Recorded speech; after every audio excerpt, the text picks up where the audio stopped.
Ladies and gentlemen, Vice President and I are very pleased to welcome you to our press conference. We'll now report on the outcome of today's meeting of the Governing Council. Based on our regular economic and monetary analysis, we decided to keep the key ECB interest rates unchanged. We continue to expect them to remain at their present levels at least through the summer of 2019, and in any case for as long as necessary to ensure the continued sustained convergence of inflation to levels that are below but close to 2% over the medium term. Regarding non-standard monetary policy measures, we will continue to make net purchases under the asset purchase program at the current monthly pace of 30 billion euro until the end of September 2018. We anticipate that after September 2018, subject to incoming data confirming our medium-term inflation outlook, we will reduce the monthly pace of the net asset purchases to 15 billion euro until the end of December 2018, and then end net purchases. We intend to reinvest the principal payments from maturing securities purchased under the APP for an extended period of time after the end of our net asset purchases, and in any case, for as long as necessary to maintain favorable liquidity conditions and an ample degree of monetary accommodation. While uncertainties, notably related to the global trade environment, remain prominent, the information available since our last monetary policy meeting indicates that the euro area economy is proceeding along a solid and broad-based growth path. The underlying strength of the economy confirms our confidence that the sustained convergence of inflation to our aim will continue in the period ahead and will be maintained even after a gradual winding down of our net asset purchases. Nevertheless, significant monetary policy stimulus is still needed to support the further build-up of domestic price pressures and headline inflation developments over the medium term. This support will continue to be provided by the net asset purchases until the end of the year, by the sizable stock of acquired assets and the associated reinvestments, and by our enhanced forward guidance on the key ECB interest rates.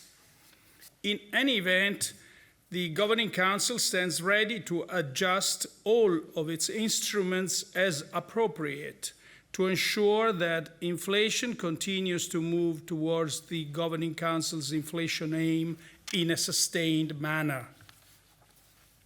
Let me now explain our assessment in greater detail, starting with the economic analysis. Quarterly real GDP growth moderated to 0.4% in the first quarter of 2018, following growth of 0.7% in the previous 3 quarters. This easing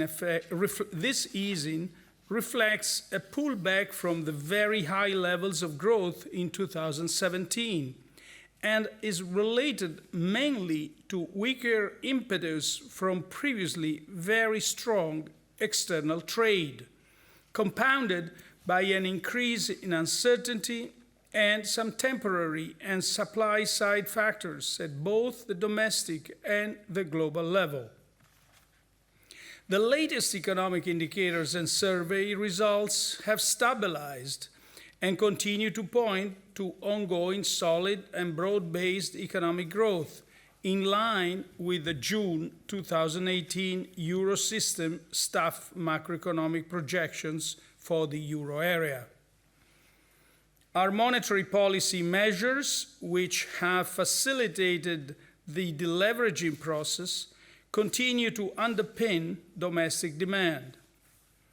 Private consumption is supported by ongoing employment gains, which in turn partly reflect past labor market reforms and by growing household wealth. Business investment is fostered by the favorable financing conditions, rising corporate profitability, and solid demand. Housing investment remains robust. In addition, the broad-based expansion in global demand is expected to continue, thus providing impetus to euro area exports. The risks surrounding the euro area growth outlook can still be assessed as broadly balanced. Uncertainties related to global factors, notably the threat of protectionism, remain prominent. Moreover, the risk of persistent heightened financial market volatility continues to warrant monitoring. Euro area annual HICP inflation increased to 2% in June 2018 from 1.9% in May, reflecting mainly higher energy and food price inflation. On the basis of current futures prices for oil, annual rate of headline inflation are likely to hover around the current level for the remainder of the year. While measures of underlying inflation remain generally muted, they have been increasing from earlier lows. Domestic cost pressures are strengthening and broadening amid high levels of capacity utilization and tightening labor markets. Uncertainty around the inflation outlook is receding. Looking ahead, underlying inflation is expected to pick up towards the end of the year and thereafter to increase gradually over the medium term, supported by our monetary policy measures, the continuing economic expansion, the corresponding absorption of economic slack, and rising wage growth. Turning to the monetary analysis, broad money M3 growth increased to 4.4% in June 2018, up from 4% in May. M3 growth continues to benefit from the impact of the ECB's monetary policy measures and the low opportunity cost of holding the most liquid deposits. The narrow monetary aggregate M1 remained the main contributor to broad money growth. The recovery in the growth of loans to the private sector observed since the beginning of 2014 is proceeding. The annual growth rate of loans to non-financial corporations rose to 4.1% in June 2018 after 3.7% in the previous month, while the annual growth rate of loans to households remained unchanged at 2.9%. The Euro Area Bank Lending Survey for the second quarter of 2018 indicates that loan growth continues to be supported by easing credit standards and increase in demand across all loan categories. The pass-through of the monetary policy measures put in place since June 2014 continues to significantly support borrowing conditions for firms and households, access to financing, in particular for small and medium-sized enterprises, and credit flows across the euro area. To sum up, a cross-check of the outcome of the economic analysis with the signals coming from the monetary analysis confirmed that an ample degree of monetary accommodation is still necessary for the continued sustained convergence of inflation to levels that are below but close to 2% over the medium term. In order to reap the full benefits from our monetary policy measures, other policy areas must contribute more decisively to raising the longer-term growth potential and reducing vulnerabilities. The implementation of structural reforms in euro area countries needs to be substantially stepped up to increase resilience, reduce structural unemployment, and boost euro area productivity and growth potential. Regarding fiscal policies, the ongoing broad-based expansion calls for rebuilding fiscal buffers. This is particularly important in countries where government debt remains high. All countries would benefit from intensifying efforts towards achieving a more growth-friendly composition of public finances. A full, transparent, and consistent implementation of the Stability and Growth Pact and of the macroeconomic imbalance procedure over time and across countries remains essential to increase the resilience of the euro area economy. Improving the functioning of the Economic and Monetary Union remains a priority. The Governing Council urges specific and decisive steps to complete the Banking Union and the Capital Markets Union. And we are now at your disposal for questions. Mr. Korani. Thank you, Balázs Korányi from Reuters. Mr. Draghi, in the assessment you just presented, did you have a chance to review the agreement struck between the EU Commission President and the US President overnight with regard to trade? And is this assessment only regarding sentiment, regarding protectionism, or are you seeing an actual impact on growth already materializing? The second question is about did you discuss question? Did you discuss your reinvestment policy today? And if so, could you give us any kind of color about this discussion?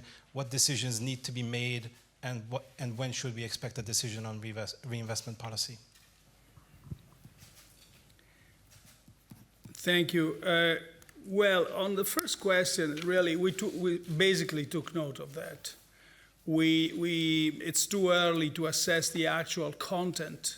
I understand that today, this afternoon, the Commission is having a meeting exactly to this, for this reason.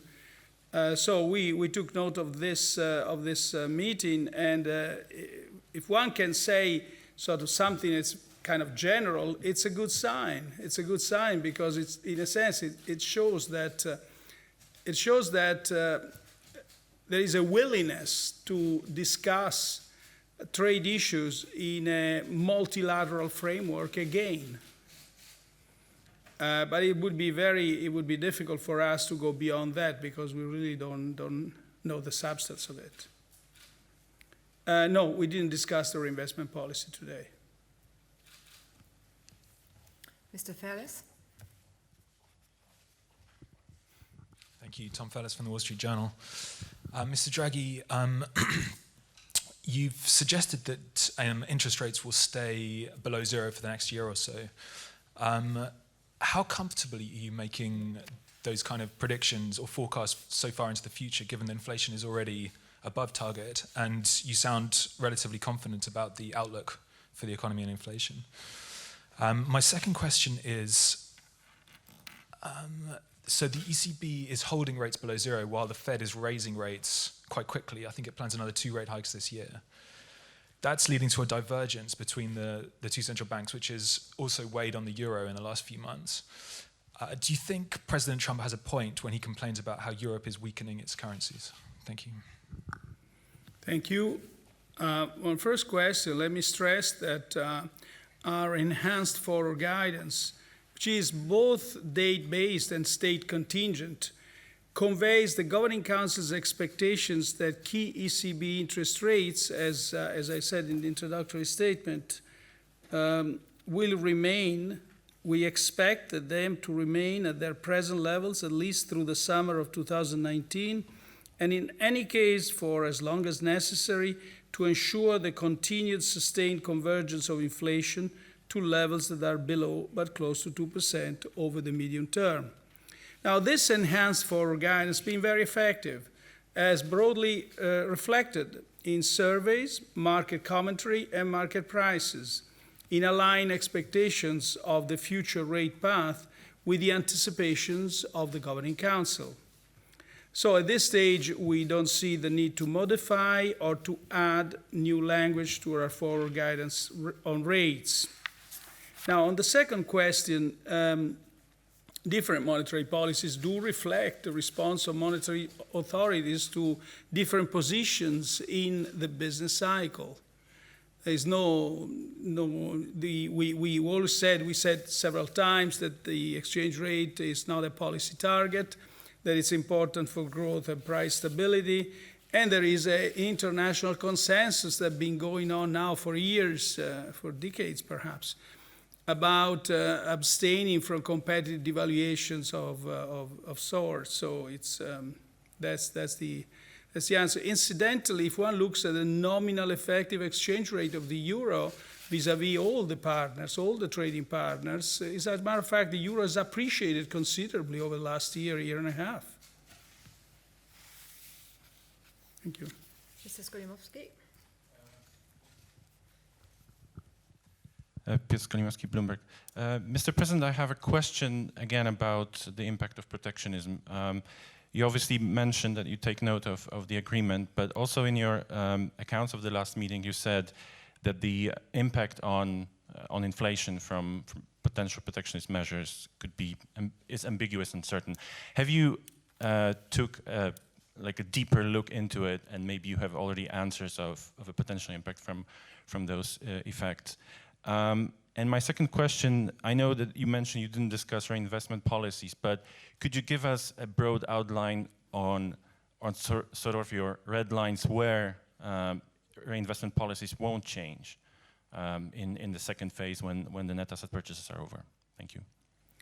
Thank you. On protectionism, no, we haven't done any further analysis than I have outlined last time. And the reason is that we basically have to see exactly what's going to be implemented. We've seen and we have analyzed the effects of implemented tariffs, and we, as I said last time, the direct effects are limited. But clearly, a trade war where you have rounds of retaliation and rounds of responses would create an entirely different climate. And we would have to assess both the direct effects, which may be significant as the numbers significantly go up, and the indirect effects of confidence especially on business investment.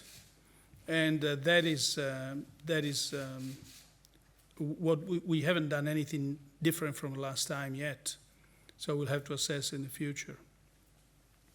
Now, on the reinvestment, we haven't discussed it, but certainly, just to make it clear, the capital key remains our anchor in what we do on reinvestments, just to clear the slate from any doubt. That's it. Thank you. Ms. Weisbach. Annette Weisbach with CNBC. I have two questions as well. One on your economic optimism for the Eurozone, because looking at recent also confidence indicators, there is a clear sign that the looming trade uncertainties have an impact already now, and also looking at the current earnings seasons. So what makes you still so optimistic? Second question would be on whether there, given the already the inflation rate being back at your target, whether there's an increasing sort of discussion inside the governing council among the members, of course, that is perhaps, time to even decrease the monetary stimulus in place. Thank you. Let me I think the best way to answer both questions is to give you a short account of what's been our discussion today. Well, first of all, the Governing Council took note that there hasn't been much of a change since last time. Has not been a change in the assessment of the outlook, of the medium-term outlook for growth or inflation, nor a change in the monetary policy message. But the first point is that it's now clearer than it was before that the moderation in growth, and here I'm addressing your first question, depends essentially on the pullback from the unusually strong growth rates that we've seen in the last 3 quarters last year, which were caused predominantly by an unusually strong export performance. And so now there is a pullback, and the export performance is much less strong than it was before. Some sluggishness in the first quarter is continuing in the second quarter, but I would say almost all indicators have now stabilized at levels that are above historical averages. Overall, the risks to growth have been assessed as still broadly balanced. Financing conditions remain stable, and the labor market continues to improve, thereby supporting private consumption. Also, the accommodative monetary policy and the resulting financing conditions do support private investment, as we can see from the figures. Now, on inflation, and here I'm coming to the other point of your question, it's true that headline inflation is now 2% from 1.9, but if you look at the inflation, so the next question that one should ask is this going to be sustained? And the answer is that if we look at inflation excluding oil and food, it's now 0.9 from 1.1 last time. And the underlying inflation remains muted. So we see encouraging sign here and there. It's very early to call victory. Now, one positive development is the nominal wage performance, where you remember we've seen a pickup in nominal wage growth across the Eurozone, but until recently, this pickup was mostly produced by wage drift. While now we are seeing that there is a component, which is the negotiated wage component, which is right now the main driver of the growth in nominal wages. So the conclusion was that the assessment of confidence that we expressed in Riga about convergence of inflation to our objective is still warranted, but an ample degree of monetary accommodation remains necessary, and therefore we've got to be prudence, patience, and persistence are still going to be the key words that inspire our monetary policy. Ms. Jones?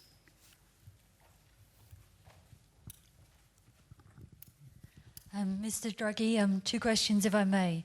First, just to touch on the point that you made about wages being a lot stronger than people maybe would have thought at the start of the year, and you've seen better negotiated pay deals. I'd like your view on how you think this will impact domestic demand. Is it going to have an impact on domestic demand that's strong enough to offset the negative effects that we've seen of weaker trade figures? Or would you still expect to see some slowdown in growth in the second half of this year? And secondly, some people have said there's a little bit too much ambiguity about the phrase "through the summer," and the changes to some of the translations of the monetary policy statement have raised these issues again. So would you care to clarify just what is meant by "through the summer"? Is it at least until the end of the summer when rates are expected to remain on hold until, or is it at least until the summer of next year? Thank you. Thank you. First of all, I'll address first the second question. First of all, let me clear that the only version that conveys the policy message is the English version. And we conduct our governing council in English and agree on an English text. So that's what we have to look at. Now, as you've seen, the term structure of money market rates reflects 2 things. Reflects the pure expectations of the future path of the policy rates, but reflects also the uncertainty that surrounds the evolution of the economy. So As far as I think I said last time, as far as pure expectations are concerned, they are very well aligned with the anticipation of the Governing Council that policy rates will remain at their current levels through the summer of next year. But surveys of market views confirm this very tight alignment. Then you have the uncertainty component in the term structure. This, of course, tends to be more variable and shifts with risk perceptions. And what we see is that this component now may have increased since our June announcement due to various factors, including the state of the debate on trade. So now let me now address the first part of the question about whether we can see an impact coming from higher nominal wage growth that could compensate trade. We do, I mean, frankly, we haven't done this analysis yet, but we do see growth rates stabilizing at this level, which is actually pretty good for the Eurozone after this unusual performance in exports.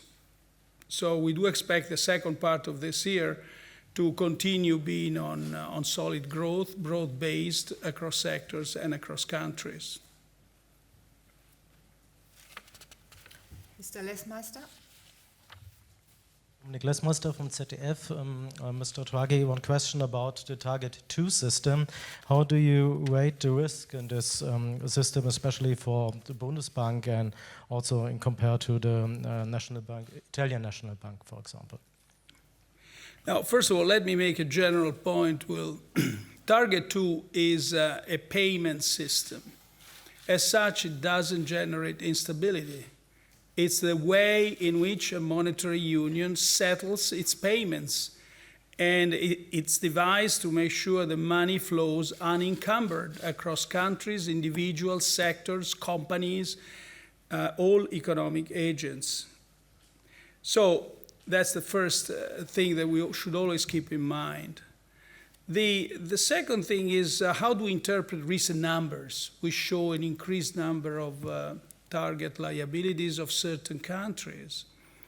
Well, this again is a question that was asked several times in the past. Most of the movement in Target 2 liabilities depends on our own asset purchase program and depends on how and where, especially where, the balances of the purchases of bonds are settled.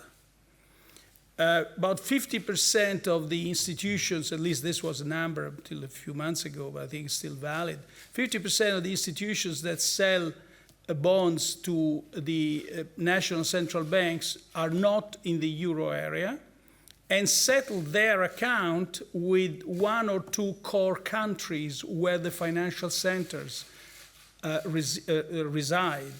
So in this sense, you see that the accounting and settlement of the balances do depend on where the settlement is made. It has nothing to do with capital flows from one country or another. This is and just keep in mind that 80% of the institutions that sell, banks namely, that sell bonds to the national central banks do not reside in the country where with the purchaser national central bank resides. So you have a lot of intra-country payments and flows that do not say anything very specific about the overall situation. But going back to the recent movements in the liabilities of certain countries, you see that first of all they are not unprecedented. It's not the first time. We've seen movements as large or even larger in the past. But second, as a consequence of what just said, they are of second order with respect to the massive movements produced by our own purchase program. So the bottom line is the system works very well. The people who want to cap it, collateralize, limit, I mean, the truth is that they don't like the euro. They don't like the monetary union. Because the only way a monetary union can work is if they have an efficient payment system, which is what Target 2 is.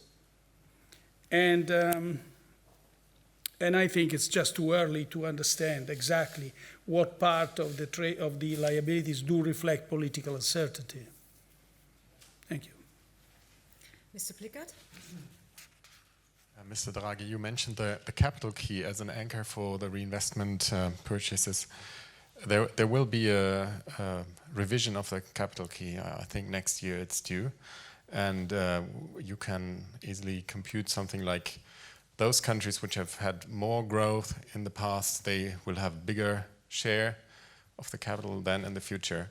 What implications would this have for the reinvestments, or would this affect the reinvestments of bonds then? I'm sorry, we haven't discussed that at all. So I can't answer this question now. We actually haven't discussed anything about reinvestment policy. But you can have another question if you want. Okay. Ms. Pufaki? President Draghi, we have today the anniversary of the Whatever It Takes of 6 years ago. So would you say that since then the governing council members all agree that we have that the ECB has new tools in its toolbox, and amongst these the TLTROs, but QE, and also OMTs and negative interest rates? And my second question is linked to negative interest rates, because I don't want you to go too much into forward guidance, but there is also another anniversary now, which is the last increase of interest rates. We have been staying many years in negative interest rates world, and even if interest rates are going to go up next summer at the end of it, or in autumn, are we going to have still years of negative interest rates before we get back to a positive deposit rate? Thank you. Thank you. Frankly, I had not realized all these anniversaries myself. When I read about some market commentaries recalling that this is the anniversary of this, and now you telling me about this other anniversary, I kind of was surprised. But this, then I asked myself, what does it show? I think it shows that these are very distant times, and especially the anniversary from the 2012 speech. Tells that basically today the euro is, they look so distant because the euro is now on much stronger foundations than it was then at that time. And I think that's very much due to the fact, to the important reforms that have been undertaken by our governments in terms of completing, though there is still a road to go in completing and strengthening our monetary union, and by structural reforms undertaken by national governments. In the introductory statement, I said that they have to be decisively stepped up. That's true, but this has as the danger of making us forget how much has been done already in this field. So, but it's true. It's true. The ECB now is a different central bank. It's true what you said. It has a very different and much richer set of monetary policy tools, and so that is really important. But the key, the real reason for the governing council to be proud is that it has delivered price stability. It has delivered price stability in the most difficult circumstances through all these years. And I'll stop here because I speak too much about these anniversaries. Thank you. Mr. Hayton?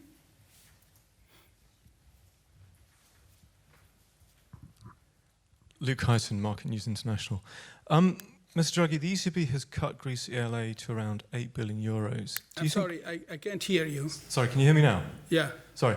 The ECB has cut Greece ELA to around 8 billion euros. Do you think Greece is now closer to full reintegration into the ECB's programs? And my second question... It's close to, sorry? full reintegration into the ECB's thank you. programs. Sorry. And my second question was, will the presidency succession debate and planning be unduly influenced by expectations of a rate hike somewhere around the time of your departure? The answer about Greece is when we take note, and actually we welcome the successful action by the Greek government undertaken so far, and we are looking forward to a successful completion of the program. We discussed this issue of, I take your words for reintroduction of Greece in the progress, whether Greece can be part of QE or that's, well, here Greece needs right now Greek government bonds are not eligible for QE, so they need a waiver. The waiver was there until the program was in place. After the program expires, the waiver expires. And that's what it is right now. So the other point is kind of strange. Why should rate hikes be influenced? I mean, maybe in the minds, in the perverse minds of some market players, this may be true, but certainly not in the governing council members' minds. Thank you. Mr. Di Vittorio. Thank you. Mr. Draghi, you risk becoming the first governor in the history of a central bank worldwide that to have never raised interest rate. Prices while or conjuncture? Second question. I'm sorry, why? Prices while or will or conjuncture? And second question, we have fought against deflation and recession with an unconventional monetary policy. Why do we have to fight disinflation by oil price with the conventional monetary policy? I think both questions are answered saying that we live through an extraordinary time in the aftermath of a great financial crisis, which in many countries actually took the shape of a Great Depression, as severe, if for certain aspects even more severe than the Great Depression itself. And therefore, the proper monetary policy response was the one that was decided by the Governing Council throughout these years. I think both questions can be answered in this way. The extraordinary historical circumstances produced a pretty exceptional monetary policy response. Mr. Schröers. Thank you, Mark Schröers, Börsenzeitung. My first one is also on reinvestments. You stressed several times that you didn't discuss it today. In June, you said that you have to decide on that in the next couple of months, and I guess you would subscribe to the fact that it's a very important point. So why didn't you discuss it today? Is the Governing Council not wasting time when it comes to deciding on reinvestments? And related to that, very general, should we see reinvestment as a pure technical process, or is it something that could also be used to give an additional monetary impulse? And the second one is on the future of your monetary policy. The account of the June meeting said that the forward guidance would be the tool of choice for adjusting the monetary policy stance in the future. Does that mean if the outlook worsens, especially on inflation, the preferred option would be to change the forward guidance on rates instead of changing the QE outlook, meaning extending QE again? Thank you. Thank you. I'll answer the second question because the first question has a quick answer. We haven't discussed it. So, and we haven't discussed it even when to discuss it. But the second question is, as you've seen, as I've stressed in the last Riga Monetary Policy Council, all the statement, the introductory statement, all the formulation of all the monetary policy tools contain a repeated optionality and flexibility. putting the Governing Council in an ideal position to react to events. Some of these events are part of a foreseeable future based on the current set of information. Some other events may well not be foreseeable at the present time, but we don't want to exclude the possibility that they may happen. And that's why we retain a high degree of optionality. Thank you. I'm looking around. I think it's time maybe for the summer break then. No further questions? Then we close the press conference. No, just a moment. Let me say something that I should have said at the very beginning. We are actually witnessing a drama of a tragic drama of spectacular proportions in Greece. Just want to express the solidarity and the closeness of the Governing Council members to the Greek people on this occasion. Thank you.